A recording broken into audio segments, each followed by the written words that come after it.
ठीक है, हेडिंग क्या है? Joule Thomson effect. ठीक है जी, ये पूरी हेडिंग डालो, Joule Thomson effect and Joule Thomson cooling. Joule Thomson effect and Joule Thomson coefficient. Coefficient यानी क्या बोलते हैं? गुणांक। For ideal gas and real gas. ठीक है, आइडियल गैस के लिए भी देखेंगे कि जूल थॉमसन इफेक्ट क्या होता है और जूल थॉमसन कोएफिशिएंट क्या होता है। ठीक है, तो आइडियल गैस के लिए भी और रियल गैस के लिए भी। तो ये आपकी हेडिंग हुई, इसमें कोई दिक्कत आपको नहीं होगी। तो सबसे पहले आपको जानना है कि जूल थॉमसन इफेक्ट होता क्या है। ठीक है, यदि आप ये समझ गए तो फिर आगे का तो डेरिवेशन है। फिर जूल थॉमसन इफेक्ट के लिए जो कोएफिशिएंट होता है, गुणांक होता है, उसे ही आप जूल थॉमसन कोएफिशिएंट कहते हैं। और वो डेरिवेशन आपको आइडियल गैस के लिए भी करना है, रियल गैस के लिए भी करना है। ठीक इसी प्रकार जैसे भी आपने सीपी और सीवी का डिफरेंस का डेरिवेशन किया था, पहले आइडियल गैस के लिए और फिर रियल गैस के लिए। ठीक है, तो पहले इसमें पढ़ेंगे हम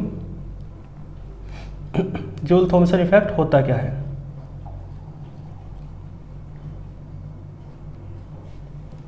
ठीक है, मैं लैंग्वेज लिखता हूं, आप समझते जाएंगे। देखो, व्हेन ए गैस, जब कोई गैस इज पास्ट, गुजारी जाती है ना, थ्रू ए पोरस प्लग। किससे गुजारी जा रही है? Porous plug.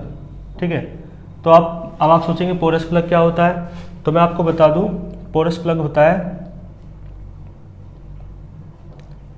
सैरंध्र डाट। डाट समझते हो? डाट तो समझते हो ना भाई, बोतल पे जो होती है उसे डाट कहते हैं ना। तो डाट को ही इंग्लिश में क्या कहते हैं? प्लग कहते हैं। तो एक डाट है, कैसी है? सैरंध्र, यानी जिसमें छिद्र हैं, जिसमें होल्स हैं। तो एक ऐसी डाट है, एक ऐसा प्लग है जिसमें पोरस यानी कि छिद्र हैं। क्लियर है? तो उस प्लग को पोरस प्लग कहते हैं। यानी दो सिलेंडर हैं, इस मतलब दो नलिकाएं हैं, ट्यूब हैं।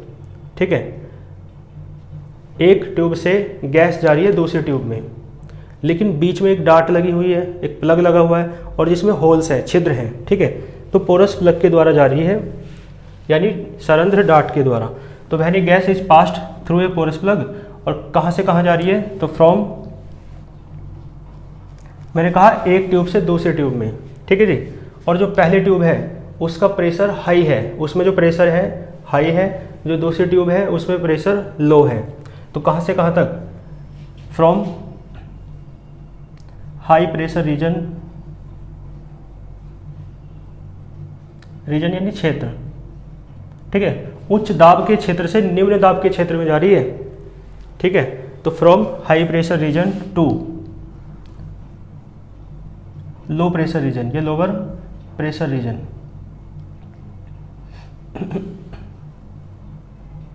ठीक है जी, यानी जब कोई गैस किसी सैरंध्र डाट के द्वारा उच्च दाब क्षेत्र से निम्न दाब क्षेत्र में जाती है तो क्या होता है। ठीक है, यहाँ तक अर्थ समझ में आ रहा है? तो मैंने लिख दिया when gas is passed through a porous plug from high pressure region to lower pressure region, तो देन देखो क्या होता है। तो मैं आपको बताऊं कि उसका जो टेम्परेचर है ना गैस का, वो चेंज हो जाता है। तो देन टेम्परेचर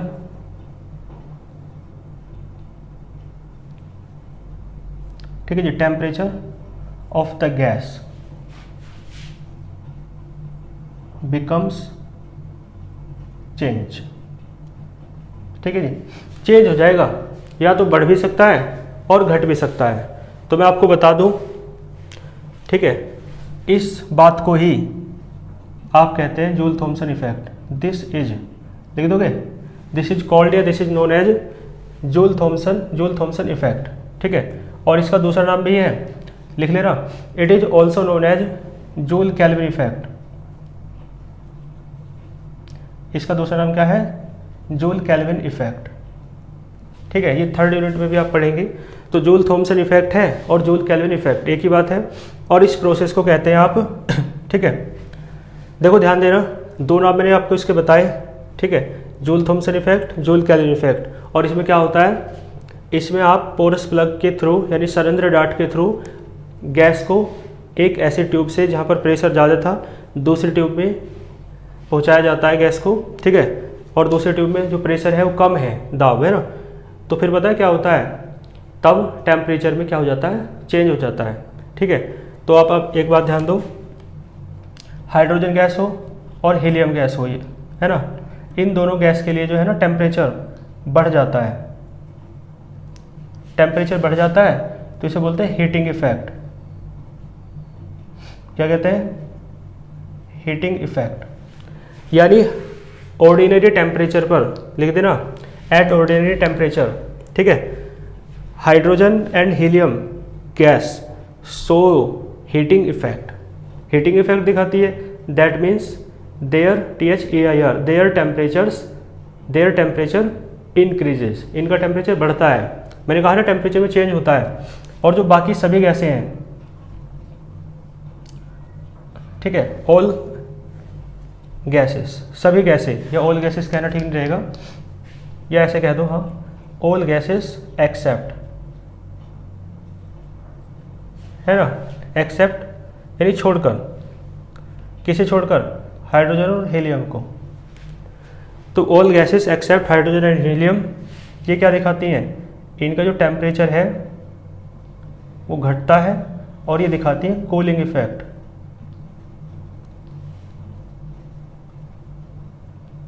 ठीक है जी, बताओ कोई दिक्कत हो तो।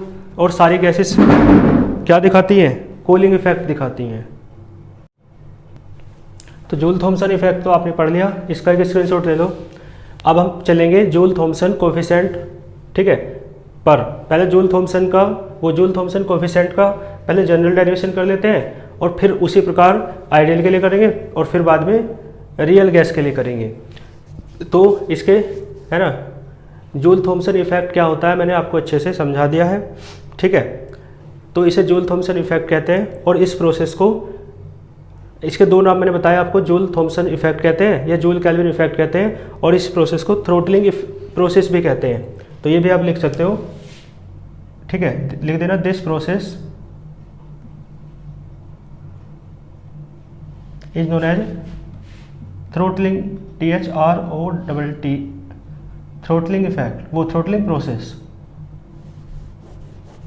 ठीक है जी, थ्रोटलिंग प्रोसेस कहते हैं, हालांकि आगे आएगा, चाहे यहाँ पे मत लिखो।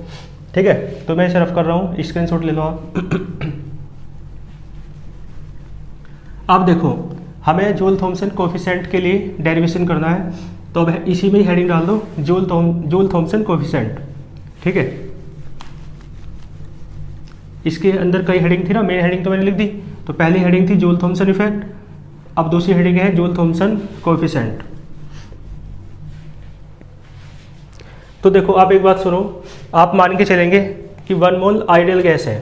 ठीक है, मैं यहाँ से बताता हूँ, मान लो क्या है, 1 मोल आइडियल गैस है। लैंग्वेज में लिख के आपको PDF नोट्स दे ही दूंगा। PDF नोट्स टेलीग्राम चैनल पे मिलते हैं। यदि आपने चैनल को ज्वाइन नहीं किया है तो वीडियो के डिस्क्रिप्शन बॉक्स में चैनल का लिंक है, आप ज्वाइन हो सकते हैं। ठीक है, तो वहाँ पर आपको PDF नोट्स मिलते हैं। तो मैं कह रहा हूँ 1 मोल आइडियल गैस मान के चले आप, और आप मान के चल रहे हैं, मैंने बताया 2 रीजन है, एक तो हायर प्रेशर का है। तो जो हायर प्रेशर का रीजन है, मान लो वहाँ पर प्रेशर P1 है, वॉल्यूम V1 है, और जो लोअर प्रेशर का रीजन है जिसमें जाएगी गैस, मान लो वहाँ पर प्रेशर P2 है और वॉल्यूम V2 है। ठीक है जी, तो जहाँ पर प्रेशर कम है वहाँ पर तो वॉल्यूम ज़्यादा होता है, पढ़ा है ना आपने, किसका नियम, बॉयल का नियम। स्थिर दाब पर किसी गैस की निश्चित मात्रा का आयतन गैस के दाब के व्युत्क्रमानुपाती होता है। ठीक है, at constant temperature the certain volume of any gas is inversely proportional to the pressure of the gas. याद है ना बॉयल का नियम। तो बॉयल का नियम ये कहता है, बॉयल्स लॉ, कि वॉल्यूम बढ़ जाएगा, ठीक है, प्रेशर कम हो रहा है तो V2 ज़्यादा है, V1 कम है। क्लियर है? चलो तो बताइए वॉल्यूम बढ़ रहा है तो एक्सपेंशन हो रहा है, तो वर्क डन बता दो एक्सपेंशन होने में, work done to expand the gas, ठीक है। और कितने वॉल्यूम से कितने वॉल्यूम तक, तो from volume V1 to V2, ठीक है जी। और आप फॉर्मूला जानते हो W बराबर क्या होता है, P इंटू डी वी, पढ़ा है ना, डी वी या डेल्टा वी जो भी, और डेल्टा वी की जगह है V2 माइनस V1। लेकिन ये फॉर्मूला तब था जब प्रेशर कांस्टेंट हो, अब प्रेशर भी बदल रहा है, ठीक है। तो इसका मतलब है वर्क का फॉर्मूला है P इंटू वी कुल मिला के, है ना। तो देखो क्या लिखा था मैंने, P V2 माइनस V1, ठीक है। अब अंदर मल्टीप्लाई करोगे तो क्या आएगा, P V2 minus P V1। तो आप देखो जब V2 है तो प्रेशर कितना है P2, और जब V1 है तो प्रेशर कितना है P1। तो यहाँ पे जो वर्क डन हो जाएगा ना वो उसी फॉर्मूले से अलग तरीके से लगा के क्या हो जाएगा, P2 V2 minus P1 V1, समझ गए। तो यहाँ पर वर्क डन हो जाएगा W बराबर P2 V2 minus P1 V1, ठीक है जी। कुछ इस तरीके से, कोई दिक्कत तो नहीं होगी। ये वर्क डन है जब गैस पहले ट्यूब से दूसरे ट्यूब में जा रही है, इसके द्वारा पोरस प्लग के द्वारा, सरंध्र डाट के द्वारा, तो वर्क डन इतना होगा। अब देखो वर्क कर रही है गैस, लेकिन हाँ एक बात मैं और लिख दूँ, जो लैंग्वेज आपने लिखी थी ना पोरस प्लग, उससे पहले लिख देना इंसुलेटेड। ये जो पोरस प्लग है ना ये इंसुलेटेड होती है, ठीक है। इंसुलेटेड का मतलब अचालक, यानी इंसुलेटेड है पोरस प्लग, तो भैया बाहर से हीट तो मिलेगी नहीं जब इंसुलेटेड है, ट्यूब तो पूरी बंद है ही, पोरस प्लग भी इंसुलेटेड है, तो बाहर से अंदर और अंदर से बाहर हीट का कोई भी एक्सचेंज नहीं होगा। तो जो वर्क करना पड़ेगा ना वो इंटरनल एनर्जी से वर्क करना पड़ेगा, ये बात तो आप समझते हो। तो वर्क कहाँ से होगा, इंटरनल एनर्जी से। तो आप यहाँ पे लिखेंगे because porous plug is insulated, so work is done from internal energy of the gas, internal energy से करना पड़ेगा वर्क, ठीक है। तो इसमें लगा हुआ फर्स्ट लॉ ऑफ थर्मोडायनेमिक्स। एक बात और लिखनी पड़ेगा, है ना, मैंने लिखवा दिया ना, दोबारा सुन लो एक बार। मैंने कहा because porous plug is insulated, क्योंकि सरंध्र डाट कैसी है, अचालक है, तो वर्क, हाँ एक बात इससे पहले लिख देना, so there is no exchange of heat, exchange नहीं होगा हीट का कोई भी, यानी डी क्यू बराबर 0, ठीक है। So there is no exchange of heat between किस किस के बीच, बिटवीन सिस्टम एंड सराउंडिंग्स, वातावरण और निकाय के बीच।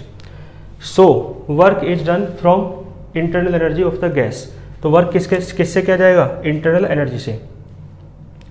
तो फर्स्ट लॉ ऑफ थर्मोडायनेमिक्स क्या कहता है, फर्स्ट लॉ ऑफ थर्मोडायनेमिक्स क्या कहता है भाई, डी क्यू बराबर होता है D W plus D you. D Q तो 0 है, डी क्यू कितना है 0, D W plus D U, तो डी डब्ल्यू जो आएगा, ठीक है, किसके बराबर आएगा, माइनस ऑफ डी यू के, ठीक है। और डी डब्ल्यू नहीं मान रखा, डब्ल्यू मान रखा है, तो डब्ल्यू ही कह दो, ठीक है जी। तो डब्ल्यू की वैल्यू रखो, डब्ल्यू की वैल्यू ये है P2 V2 minus P1 V1 बराबर du, यानी इसका मान लो शुरुआत की जो है इंटरनल एनर्जी वो U1 थी और बाद में कितनी हो गई U2, तो U1 माइनस डिफरेंस कैसे निकालते हैं, U2 माइनस U1, बाद वाली में से पहली वाली का हटा के, तभी तो पता चलता है। तो du या डेल्टा U जो भी आप लिखना चाहें वो कितना हो जाएगा, U2 माइनस U1, और बाहर माइनस है तो माइनस के अंदर मल्टीप्लाई कर दो, ठीक है। नीचे का दिख रहा है, एक मिनट रुको, अब स्क्रीनशॉट ले दो एक, ठीक है जी। तो मैंने कहा माइनस के अंदर मल्टीप्लाई कर दो, तो क्या आ जाएगा, P2 V2 minus P1 V1 बराबर U1 माइनस U2 हो जाएगा।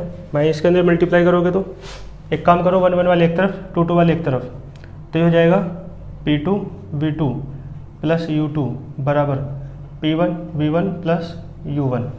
इसका मतलब पता है क्या है, इसका मतलब है, चलो इसे थोड़ा सही से लिख लो, यानी U1 इसे इधर लिख लो प्लस P1 V1, और इसे पहले लिख लिया इसे बाद में, प्लस कैसे लिखोगे U2 प्लस P2 V2। ठीक है जी, इसका मतलब पता क्या है, इसका मतलब है U प्लस PV जो है ना वो कैसा है, कांस्टेंट। U प्लस PV कैसा है, कांस्टेंट। और आपको याद हो U प्लस PV तो एंट्रोपी एंथैल्पी होता है, एंथैल्पी याद है फर्स्ट यूनिट से। U प्लस PV क्या होता है, एंथैल्पी।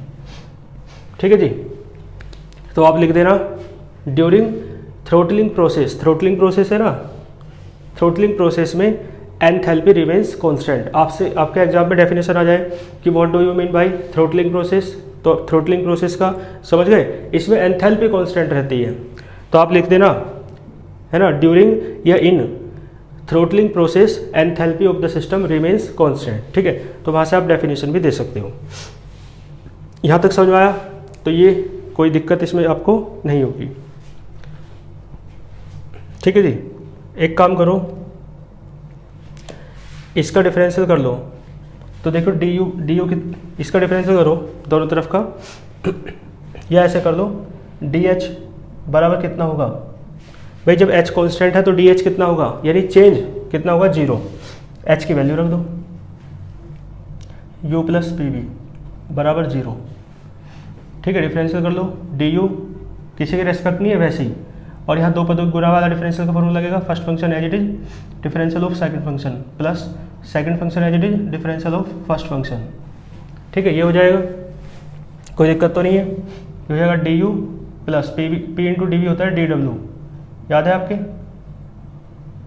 तो साइड में लिख दो बिकॉज डी डब्ल्यू बराबर क्या होता है, पी इंटू डी वी, तो पी इंटू डी वी की जगह डी डब्ल्यू कर दिया। और ये भी आपको याद होगा, ये क्या है, ये है फर्स्ट लॉ ऑफ थर्मोडायनेमिक्स। ठीक है, लिख सकते हो डी क्यू बराबर क्या होता है, D W plus D U. तो देख लो D W plus D U तो है, डी क्यू रख दिया इसकी जगह। और आप जानते हो सेकंड लॉ ऑफ थर्मोडायनेमिक्स है ना, सेकंड लॉ ऑफ थर्मोडायनेमिक्स क्या होता है, डी क्यू बराबर होता है टी इंटू डी एस, तो डी क्यू की जगह रख दो t into D s plus v into D P बराबर 0। कोई दिक्कत तो नहीं है। ठीक है जी, तो टी इंटू डी एस कितना आया आपका, वी इंटू डी पी। अब आप एक और देख के बताओ, मान लो लेट, इसकी जरूरत पड़ेगी शायद। ठीक है, अभी तक कोई क्वेश्चन तो डाल ही नहीं, चलो ठीक है, इसे डाल दो फर्स्ट। मान लो लेट लिख दिया, जो एंट्रोपी है वो फंक्शन है पी और टी का, प्रेशर का और टेम्परेचर का। तो ds की जरूरत पड़ेगी ना, तो ds कैसे निकालेंगे, ये तो मैंने बता रखा है जब मैक्सवेल के रिलेशन कराए थे। क्या आएगा, del S over del P. ठीक है, और यहाँ आता है डी पी, और t बचा तो t कांस्टेंट। ठीक है जी, आगे लिखवाओ, plus del S over p के रेस्पेक्ट में कर दिया, अब t के रेस्पेक्ट में कर दो। जब t के रेस्पेक्ट में करा तो p कांस्टेंट रहेगा, और जो यहाँ वो d के साथ यहाँ। क्लियर है, इसकी वैल्यू रख दो फर्स्ट में। लेकिन आप एक यहाँ तक का स्क्रीनशॉट ले लो, रफ करना पड़ेगा। ठीक है जी, तो मैं इधर से रफ कर देता हूँ, स्क्रीनशॉट ले लिया होगा आपने।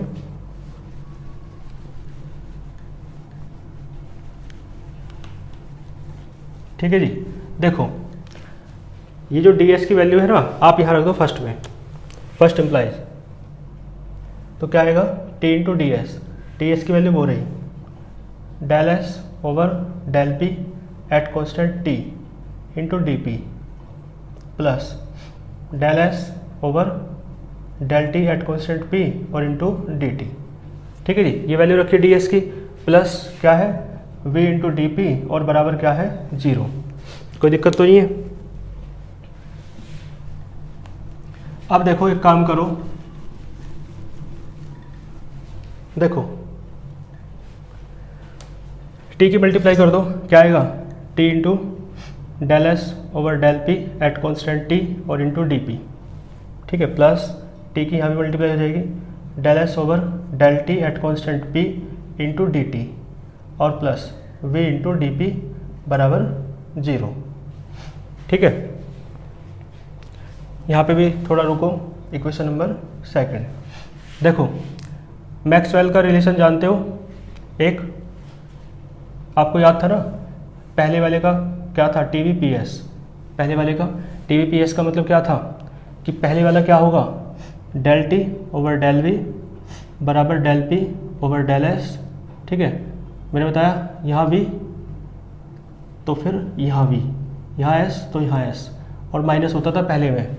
तो पहला इनमें से देखो, और चौथा क्या था, चौथा इसका जस्ट अपोजिट था, क्या था, del we over del T बराबर minus del S over del P.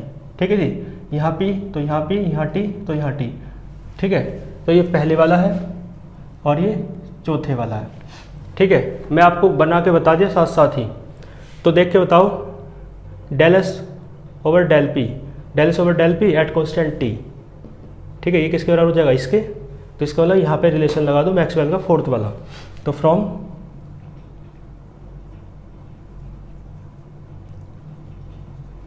Maxwell's fourth relation. ठीक है, क्या होता है, ये लिख दिया मैंने, माइनस को इधर ले जाओ चाहे, चलो जो याद है आपके उसी तरीके से लिखो पहले आप।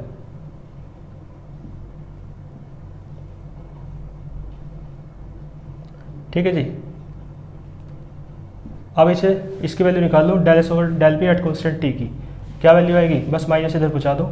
तो del S over del P at constant t बराबर जाएगा माइनस का del we over del T at constant p. कोई दिक्कत तो नहीं है, ये वैल्यू आप यहाँ रख देंगे यहाँ पे। ठीक है, इसका और कुछ कर लो, एंड इसका भी कुछ करो, ये है ना, सारे ले लो, T into del S over del T at constant P.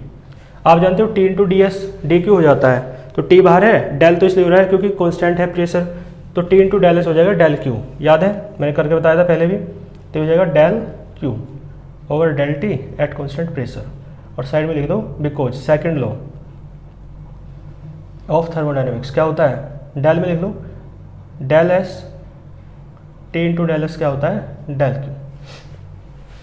क्या आ जाएगा, हाँ ये तो इतना होगा del Q over del t, और आपको याद होगा del q upon del t specific heat थी 1 मोल गैस शुरुआत में मान के चले।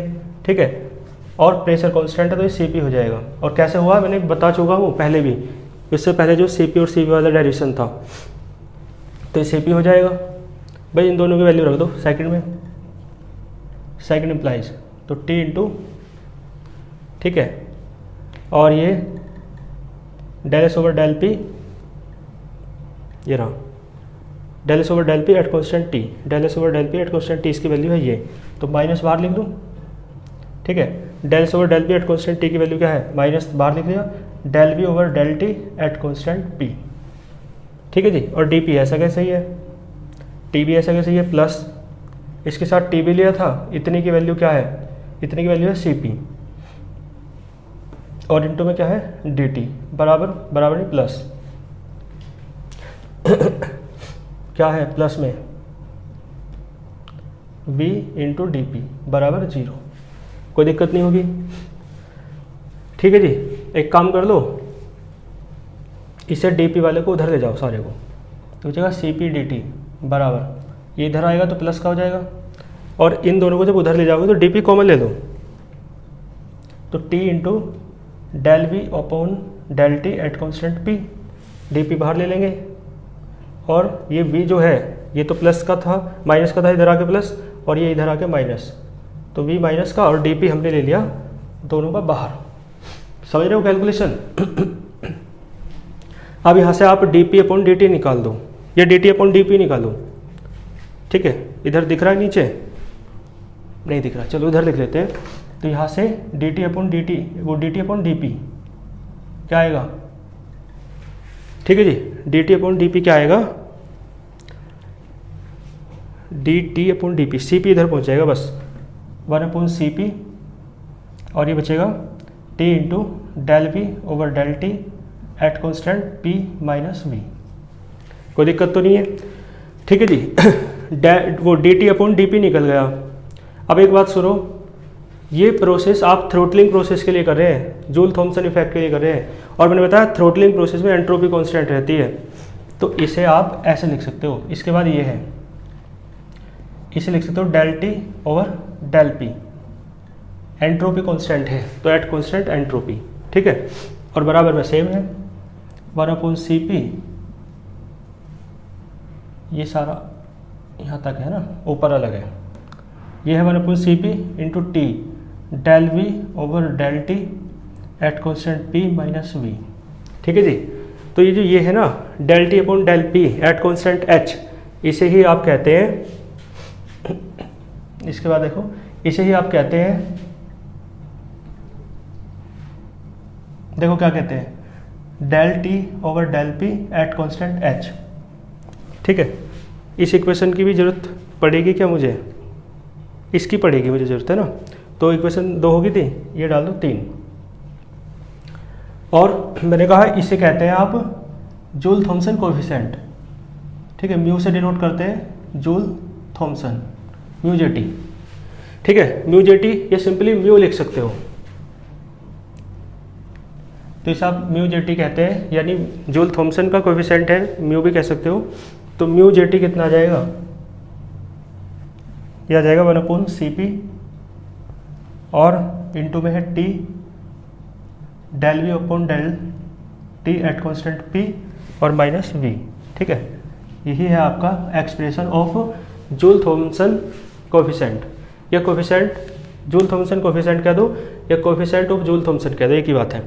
तो इसके नीचे लिख देना it is the expression of Joule Thomson coefficient. Joule Thomson coefficient का एक्सप्रेशन आ चुका है। ठीक है, अब हम क्या करेंगे, इस कोएफिशिएंट को आइडियल गैस के लिए निकालेंगे और रियल गैस के लिए, बस ये काम रह रहा है। ठीक है, एक चीज़ और देख लो, यहाँ से टेम्परेचर में चेंज कितना होगा, क्योंकि आपको एक बात पता है ना, टेम्परेचर चेंज हो जाता है जूल थॉमसन इफेक्ट में, पढ़ा है ना अभी।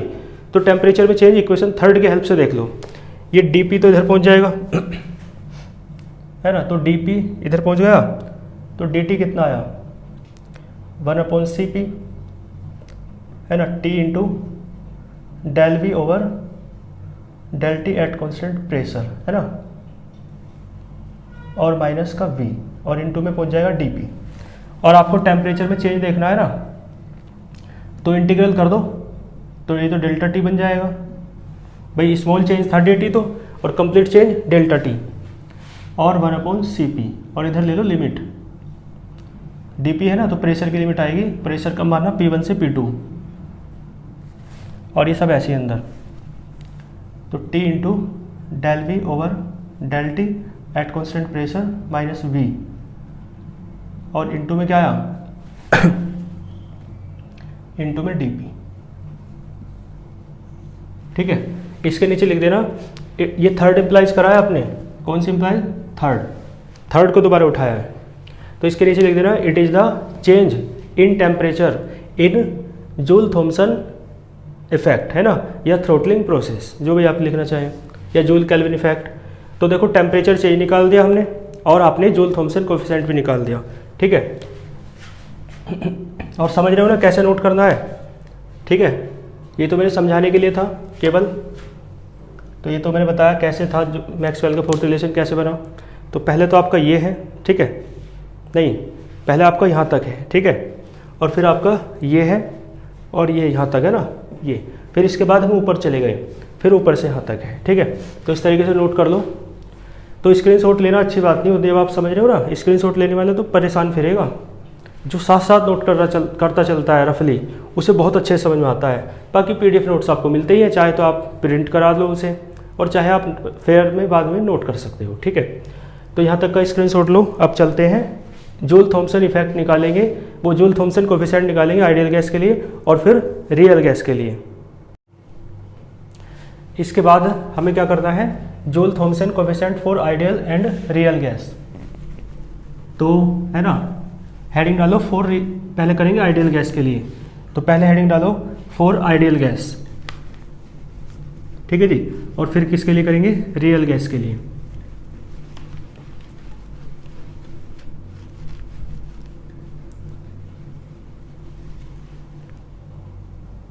ठीक है जी, आइडियल गैस के लिए देखो, फॉर आइडियल गैस यानी आदर्श गैस के लिए। देखो आदर्श गैस के लिए यही निकालना है, म्यू जे टी की वैल्यू, और साथ में ये भी निकाल देंगे कि आइडियल गैस के लिए टेम्परेचर चेंज कितना होता है। तो इसे निकालने के लिए वैल्यू चाहिए del we over del T at constant p। ठीक है, तो आप जानते हो आइडियल गैस इक्वेशन क्या होती है, PV बराबर RT। तो V बराबर क्या आएगा, RT अपॉन P, डिफरेंशियल कर दो पार्शियली, ऐसे ही है ना जैसे पहले किया था, विद रेस्पेक्ट टू T और टेकिंग एज, किसे कांस्टेंट लोगे, टेकिंग एज P को, है ना, P कांस्टेंट, प्रेशर को कांस्टेंट। तो ये हो जाएगा del V over del T के रेस्पेक्ट में कर रहे हो ना, और कांस्टेंट ले रहे हो प्रेशर को, तो T के रेस्पेक्ट में कर रहे हो तो T का 1, और R तो कांस्टेंट है, P भी कांस्टेंट है, तो R अपॉन P ऐसे रहेगा। ठीक है, तो ये आ गया, इसकी वैल्यू आप यहाँ रख दो, म्यू JT निकल जाएगा। So mu JT 1 upon CP, और इसकी वैल्यू है T तो ऐसे रहेगा, इसकी वैल्यू है R upon P minus V, बस। तो देखो ऊपर बन रहा है RT, और आप जानते हो PV बराबर होता है RT, तो बनेगा म्यू JT बराबर 1 अपॉन CP। ठीक है, या एक काम कर लो, थोड़ी सी कैलकुलेशन आसान हो जाएगी जो काम मैं करना चाह रहा हूँ उससे, नहीं तो बार बार यही काम करना पड़ेगा। एक काम कर लो, इसी की पूरी की वैल्यू निकाल लो जो अंदर है, तो इसको जो T से मल्टीप्लाई कर दो, तो T से मल्टीप्लाई करोगे तो क्या आएगा, del V over del T at constant P, तो ये हो जाएगा RT अपॉन P। T से दोनों तरफ मल्टीप्लाई कर दी, और आप जानते हो RT बराबर किसके हैं, PV के, तो ये हो जाएगा PV अपॉन P, P से P कटा, तो ये आ गया T इंटू, ठीक है यहाँ तो सेम है बिल्कुल, del V upon del T at constant P, और ये जो V बचा ना इसे इधर ले आओ, तो बराबर किसके बचा, 0 के। तो जो अंदर था ना, आपने उस सारे की वैल्यू निकाल दी, तो तब देख लो, देन म्यू JT कैसा आएगा भाई, 1 अपॉन CP, और अंदर सारे की वैल्यू 0 है, ठीक है ना, तो म्यू JT कितना आया, 0। म्यू JT है जूल थॉमसन कोएफिशिएंट, ठीक है, तो वो आइडियल गैस के लिए कितना निकल के आया, 0। तो आप हैंस करके लिख देंगे, hence Joule Thomson coefficient for ideal gas is 0। ठीक है, इसे बोलते हैं जूल थॉमसन गुणांक। और देखो डेल्टा T कितना आएगा, डेल्टा T भी निकाल दो, 1 अपॉन CP इंटीग्रल P1 से P2, और अंदर जो सारा है वो उसकी वैल्यू 0 और इंटू DP। ठीक है, तो ये डेल्टा T भी आपका कितना गया, 0। तो यहाँ भी आप हैंस करके लिख देंगे, हैंस टेम्परेचर चेंज, ठीक है, हैंस टेम्परेचर चेंज इन किस में, इन जूल थॉमसन नहीं, hence temperature change for ideal gas is 0। ठीक है, टेम्परेचर चेंज भी कितना होता है, आइडियल गैस के लिए 0 होता है। कर लोगे इसे, आइडियल गैस के लिए हमने कर लिया है, इसमें कोई डाउट कोई दिक्कत आपको नहीं होनी चाहिए। और अब हम करेंगे किसके लिए, रियल गैस के लिए। ठीक है जी, किसके लिए करेंगे, रियल गैस के लिए। चलो तो है ना, एक यहाँ तक का स्क्रीनशॉट ले लो, बस अब करेंगे फिर रियल गैस के लिए। तो मैं यहाँ रियल लिख देता हूँ आइडियल की जगह, या वंडरवॉल गैस कह सकते हो। ठीक है, और आप जानते हो क्या होती है, क्या होती है, P plus A upon V square V minus P बराबर RT। ठीक है जी, आपको निकालना है del V over del T। तो एक काम और कर लो, यहाँ से P plus A upon V square की वैल्यू कितनी आ जाएगी, RT upon V minus B। ठीक है, इसकी ज़रूरत पड़ेगी मुझे। आपने इसके बाद क्या किया, डिफरेंशियल कर दिया partially with respect to T, T के रेस्पेक्ट में पार्शियली डिफरेंशियल कर दो। ठीक है, देखो क्या आएगा, डिफरेंशियल करोगे partially with respect to T, क्या आएगा, देखो दो फंक्शन है, P कांस्टेंट है लेकिन V भी तो है, तो फर्स्ट फंक्शन और सेकंड फंक्शन। तो first function as it is, ध्यान देना इसके इंटीग्रल पे, इसका थोड़ा लेंथी है, तो जैसे कि आपने पहले भी देखा था, देखो first function as it is, differential of second function. जब सेकंड फंक्शन का करोगे तो V का क्या हो जाएगा, del V over del T, और प्रेशर कांस्टेंट है, बी तो कांस्टेंट है ही, कांस्टेंट का डिफरेंशियल 0 हो जाएगा। ठीक, चलो ब्रैकेट की कोई ज़रूरत ही नहीं पड़ी, हालांकि -0 लिखना चाहो ब्रैकेट में तो लिख सकते हो। तो first function as it is differential of second function plus second function as it is differential of first function. ठीक है जी, डिफरेंशियल ऑफ फर्स्ट फंक्शन। तो पहले का करोगे, पी तो कांस्टेंट है तो पी का तो 0 हो गया। ठीक है, इसका करो बस अब a/v² का, और मैंने करके बता रखा है पूरा, अभी बताया था ना उसमें जब आइडियल गैस के लिए, वो रियल गैस के लिए निकाला था CP और CV का डिफरेंस, तो तब बताया था कि भैया a तो ऐसे रहेगा और इसका करोगे तो माइनस का 2/v³ आएगा। चाहो तो करके देख लो, है ना, -2, समझ रहे हो ना, इतना डिफरेंशियल आप जानते हो। ठीक है, तो इसका तो कर दिया भाई। देखो first function as it is differential of second function plus second function as it is differential of first function, तो p का 0 और इसका करा a/v² का तो इतना आया। अब v का भी तो करोगे, तो v का भी कर रहे हैं और p कैसा है कांस्टेंट बराबर r, t के रेस्पेक्ट में रहे तो t का 1 हो गया, कोई दिक्कत तो नहीं है। यहाँ से देखो del v over del t at constant p common आ रहा है, तो बचेगा p प्लस a/v², ये बचा। ठीक है जी, और क्या बचा, इधर तो बस यही बचा, और प्लस में जब बीच में माइनस आ जाएगा, ये वाला है ना, ये बाहर आ गया तो बचेगा 2a/v³ है ना, और इंटू में क्या है v-b। ठीक है, बराबर क्या है r, ये बाहर आ गया सारे में से। ठीक, और p प्लस a/v² की जगह रख दो RT/v-b। ठीक है, चाहो तो इसे इक्वेशन देख लो भैया कौन सी है, अब तो मेरे याद भी नहीं है कौन कौन सी क्या थी। इक्वेशन तो आप अपने अनुसार डाल लिया करो, 3 तक आगे थे शायद, हाँ तो देख लेना अपने हिसाब से, चौथी होगी शायद, मुझे भी याद नहीं रहता है ना क्योंकि मिट जाता है, तो इक्वेशन अपने अनुसार डाला करो। अब देखो ध्यान दो, इसकी जगह रख रहा हूँ मैं, तो del v/del t की वैल्यू निकाल लो एट कॉन्स्टेंट p, क्या आएगा, ऊपर तो r है, अपॉन में सारा पहुँच जाएगा, और इसकी जगह क्या रख रहे हैं हम RT/v-b, और माइनस ये इसकी वैल्यू रख दी -2a/v-b अपॉन में क्या है v³। ठीक है, del v over del t at constant p की क्या निकल गई, वैल्यू निकल गई, और ये p प्लस a/v² की जगह आपने रखी जो वैल्यू है वो रखी है 4th से। ठीक है जी, कोई दिक्कत आपको नहीं होनी चाहिए। तो मैंने कहा एक तरीका तो यही है, इसकी वैल्यू निकाल के यहीं रख दो, या दूसरा तरीका है सारे की वैल्यू निकाल लो जो ब्रैकेट में है, तो सारे की वैल्यू निकाल लो। तो एक काम करो, अगली लाइन में क्या करोगे, t से मल्टीप्लाई। ठीक है, तो t से मल्टीप्लाई कर दो, और क्या करना है, चलो t से मल्टीप्लाई करो पहले, और फिर v घटाना भी तो है, चलो v तो घट जाएगा, खुद आ जाएगा, देख लेंगे ना।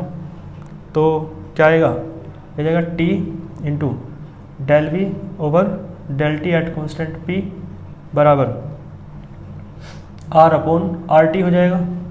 ठीक है, RT अपॉन, एक काम कर लें, यहाँ पे एलसीएम ले लें नीचे, तो नीचे एलसीएम ले लो, हो जाएगा v-b इंटू v³।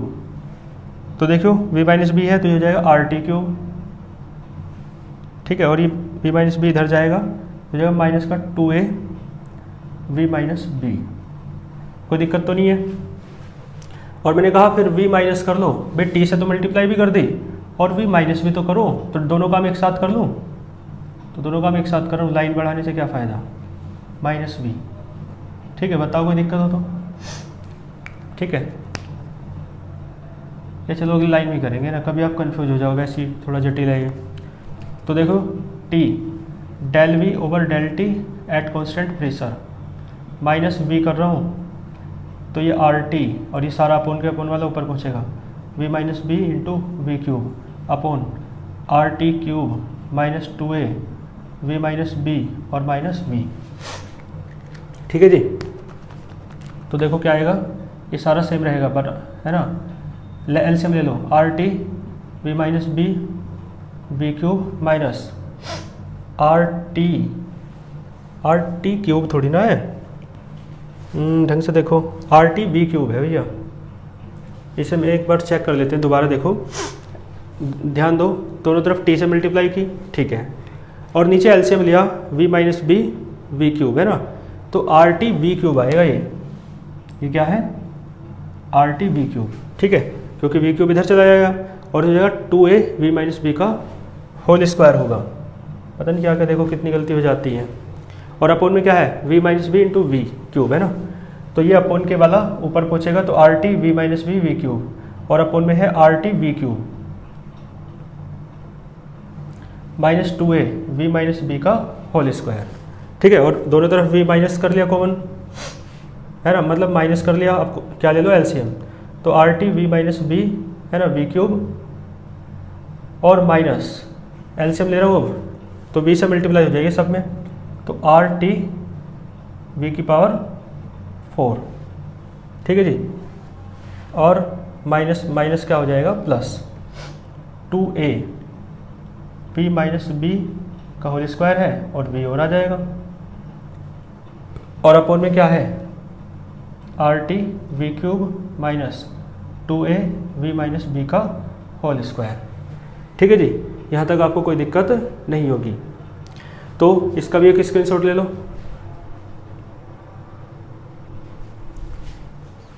ठीक है, तो मैं ये एक काम करता हूँ, ये ऊपर का रफ कर देता हूँ, हेडिंग है ना, या मुझे इसकी भी जरूरत नहीं है अब, तो एक स्क्रीनशॉट ले लो बस आप। अब देखो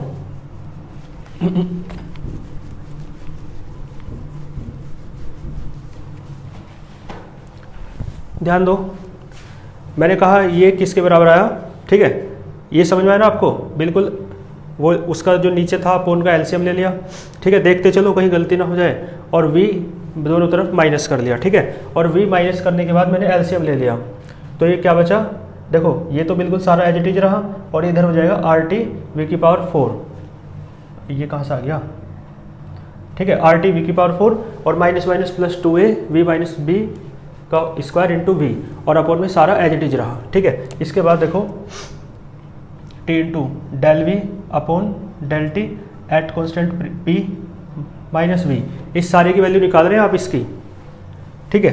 अब इसमें देख लो कुछ कट जाएगा, इसके एलसीएम मतलब मल्टीप्लाई करोगे तो डायरेक्ट कर लूँ, देखो आर टी वी की पावर 4 है, एक टर्म आएगी, और एक है आर टी वी की पावर 4, तो ये तो कट गया, तो छोड़ दूँ, तो बस प्लस वाली पहले लिख लो, क्योंकि दूसरी वाली माइनस की आएगी, तो ये मैं इसे लिख लेता हूँ 2a वी माइनस बी का स्क्वायर इंटू वी, ठीक है, और माइनस में आएगा R T B V cube है ना, क्या आएगा R T B V cube, और आर टी वी की पावर 4 और माइनस आर टी वी की पावर 4 कट गया, अपन में क्या बचा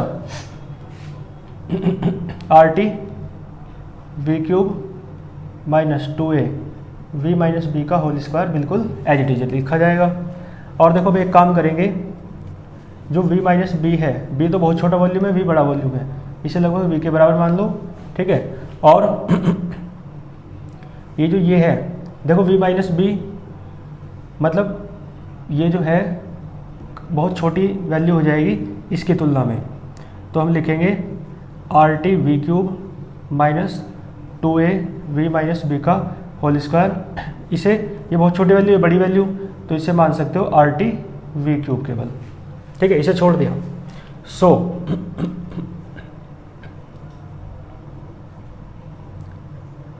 देखो क्या आएगा, इसे तो v मानना है, v माइनस बी को, ऊपर वाला जो है 2a, तो v square into V minus R T B V cube upon, और इसे केवल लिखना है, छोड़ दिया आर टी वी क्यूब। देखो कुछ कॉमन आ रहा है, आएगा कुछ कॉमन, देखो एक तो वी क्यूब कॉमन आ रहा है ना, बस वी क्यूब ही कॉमन आएगा, तो ये बचेगा 2a minus R T B upon R T B, हाँ आर टी वी क्यूब, तो वी क्यूब से वी क्यूब कट गया, तो देखो कितना आया ये T del we over del T at constant P minus we, ठीक है, ये बराबर किसके आया, अलग अलग बटे में कर लो, ये हो जाएगा 2a upon R T minus R T से आर टी कट गया बी। तो इसकी जो वैल्यू आई है ना अब इस सारे की, वो आई है 2a minus R T upon B. कोई दिक्कत तो नहीं है। ये वैल्यू जो है आपको रख देनी है कहाँ पर, इक्वेशन नंबर, मतलब इसमें ये दोनों निकाल लो, ठीक है। तो यहाँ तक का भी एक स्क्रीनशॉट ले लो। अब उधर वाला मैं रफ कर देता हूँ।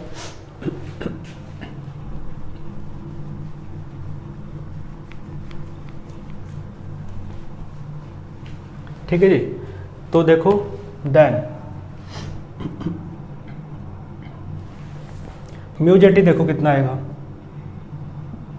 म्यू जेटी है 1/CP और इस सारी की वैल्यू है ये 2a upon R T minus B.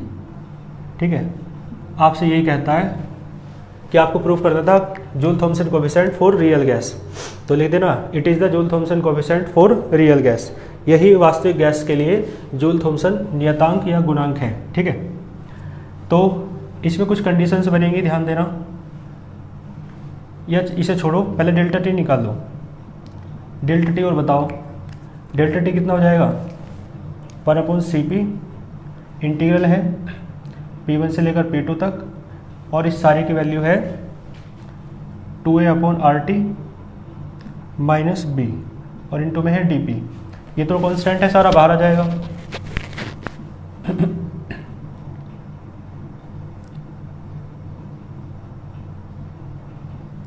और ये इंटीग्रल बचेगा P1 से P2 इंटू dp। ठीक है, तो देखो डिफरेंशियल इंटीग्रल तो खत्म, p बचा और लिमिट रखोगे तो P2 माइनस P1 हो जाएगा। ठीक है, तो डेल्टा टी आ गया आपका 1/CP और ये 2a upon R T minus B, और इनटू में है P2 माइनस P1। क्लियर है? आप चाहो तो माइनस कॉमन ले सकते हो, तो डेल्टा टी बराबर क्या आएगा 1/CP माइनस बाहर ले लो, और ये हो जाएगा 2a अपॉन आर टी और माइनस बी, और ये P1 माइनस P2। ये डेल्टा टी का एक्सप्रेशन आ गया, डेल्टा टी का आ गया, म्यू जेटी का आ गया। अब इसमें कुछ प्रतिबंध है, मतलब कुछ कंडीशन है इन्हें देखो। एक को बताओ, यदि 2a upon R T, if 2a upon R T यदि बड़ा है b से, ऐसे कह लो, t को इधर ले जाओ, b को इधर ले जाओ, इसका मतलब है 2a अपॉन आर बी जो है ना, मतलब t छोटा है 2a अपॉन आर बी से, ऐसे भी कह सकते हो। या अब देखो 2a अपॉन आर टी यदि बड़ा है, ये बड़ा आएगा यदि, ठीक है, तो फिर डेल्टा टी कैसा आएगा निगेटिव, क्योंकि 2a upon R T minus B जो आएगा वो तो प्लस का आएगा, क्योंकि 2a अपॉन आर टी बड़ा है, तो डेल्टा टी के बाहर क्या है माइनस, तो डेल्टा टी कैसा आएगा माइनस का। डेल्टा टी निगेटिव आएगा, इसका मतलब है जो गैस है वो क्या शो करेगी, कूलिंग, उसका टेम्परेचर गिर जाएगा। कोई दिक्कत तो नहीं है, क्योंकि डेल्टा टी निगेटिव आ रहा है, इसका मतलब डिक्रीमेंट हो रहा है टेम्परेचर में। ठीक है जी। और दूसरा देख लो, दूसरी कंडीशन क्या हो सकती है, यदि, ठीक है, क्योंकि देखो P1 माइनस P2 पता है क्यों करा, क्योंकि प्रेशर पहले ज़्यादा था, बाद में प्रेशर कम हुआ है, हायर प्रेशर रीजन से लोअर प्रेशर रीजन में गई है, तो P1 में से P2 घटाओगे जब भी तो पॉजिटिव आएगा, है ना, तो इसलिए P1 माइनस P2 क्या है। अब देखो यदि 2a अपॉन आर टी कैसा है, बड़ा लिया था, छोटा है यदि b से, तो b को बटे में ले आओ, पी आर या आर बी, ठीक है, t इधर पहुँचाएगा।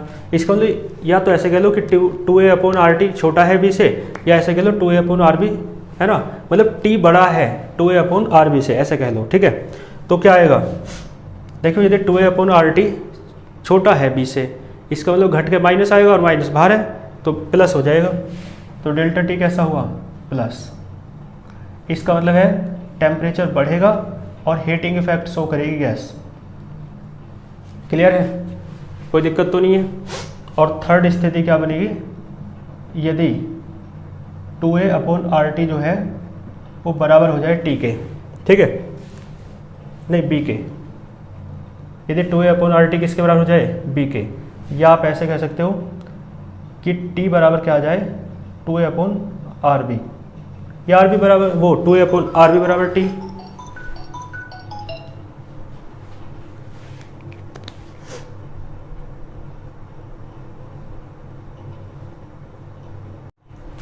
ठीक है जी, तो 2a अपॉन आर टी यदि b के बराबर हो, या ऐसे कह लो कि t किसके बराबर है, ठीक है, b अपॉन में आया तो t किसके बराबर है 2a अपॉन आर बी के। ठीक है, तो उस स्थिति में देखो 2a अपॉन आर बी की जगह b है, या b और 2a अपॉन आर बी बराबर है, तो b की जगह 2a अपॉन आर टी रखियो, जीरो आएगा नहीं, तो इसका मतलब है उस स्थिति में डेल्टा टी क्या होगा, जीरो। यानी ना तो गैस कूलिंग शो करेगी ना हीटिंग शो करेगी, यानी उसके टेम्परेचर में कोई चेंज नहीं होगा। ठीक है, और एक विशेष बात, ये जो T है temperature 2a upon R B है जिसकी वैल्यू, इसे आप TI कहते हैं। इस विशेष टेम्परेचर को आप क्या कहते हैं, TI। TI का मतलब है टेम्परेचर इन्वर्जन टेम्परेचर। कैसा टेम्परेचर है, इन्वर्जन टेम्परेचर, हिंदी में कहते हैं व्युत्क्रमण ताप, व्युत्क्रमण है ना, इन्वर्जन टेम्परेचर कहते हैं इसे। ठीक है, तो तीनों कंडीशंस मैंने बता दी हैं, और टी आई क्या है, वी इन्वर्जन टेम्परेचर या व्युत्क्रमण ताप कहते हैं, और ये पूरी बात कंप्लीट हुई। ठीक है, और ये डेरिवेशन रियल गैस के लिए भी मैंने आपको करा दिया है, अब इसमें कोई डाउट आपको नहीं होगा। ठीक है, यहाँ तक बहुत अच्छे से तैयार कर लेना। नेक्स्ट टॉपिक के साथ नेक्स्ट लेक्चर में मिलते हैं, तब तक के लिए अच्छे से पढ़ते रहिए। All the very best.